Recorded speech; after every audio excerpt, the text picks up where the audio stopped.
Assalamualaikum warahmatullahi wabarakatuh, sahabat Star dimanapun Anda berada. Kali ini kita akan membahas tentang kenapa sih ada orang yang tidak pede saat jualan. Nah, menurut saya ada 4 hal yang menjadikan seseorang tidak pede saat jualan. Yang pertama, orang itu tahu kalau kualitas dari produk yang dia jual tidak bagus. Orang itu sadar bahwa kualitas produk yang dia tawarkan tidak baik. Orang itu sadar bahwa kualitas produk yang dia jual di bawah rata-rata.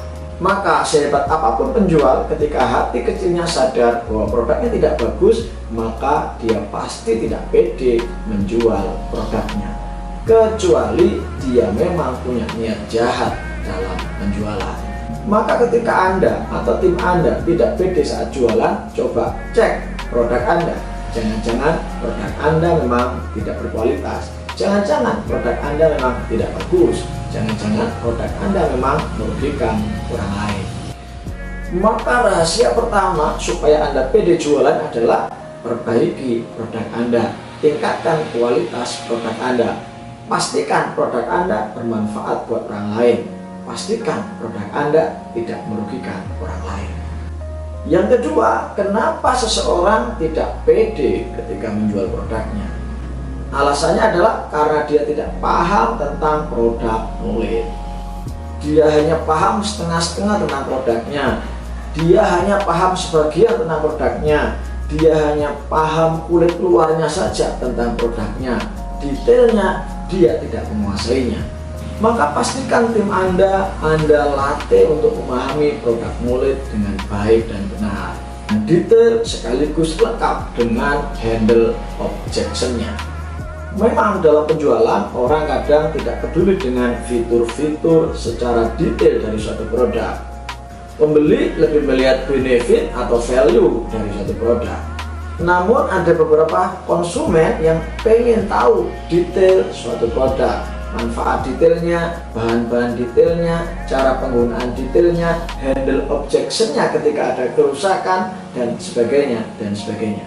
Maka pastikan Anda latih tim Anda atau diri Anda dengan produk kulit yang lengkap, detail, dan transparan.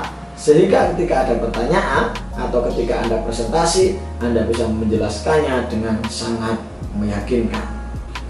Ketika Anda atau tim Anda tidak paham produk kulit, kemudian ada pertanyaan dari calon konsumen, maka bisa dipastikan Anda akan menjawabnya asal-asalan.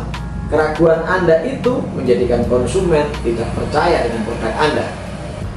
Ketika Anda melihat konsumen tidak percaya, tidak respect, tidak trust dengan produk Anda, dengan produk yang Anda tawarkan, dengan produk yang Anda presentasikan, dengan sendirinya akan menjadikan PD Anda pun semakin berkurang.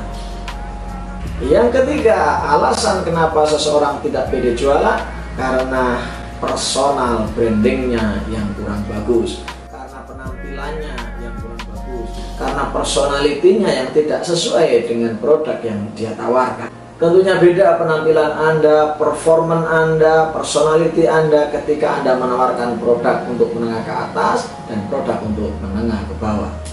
Beberapa rekan saya sampai rela membeli alat-alat golf dan belajar golf hanya untuk menyamakan dirinya, memantaskan dirinya dengan calon-calon customernya. Kadang kita harus memiliki kendaraan tertentu, kadang kita harus menggunakan pakaian tertentu ketika kita menemui calon-calon customer di level tertentu.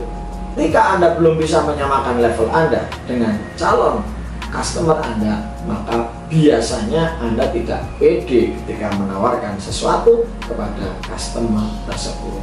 Nah, bagaimana Pak ketika saya tidak punya uang, saya tidak punya modal, saya tidak punya finansial untuk memenuhi standar-standar tersebut?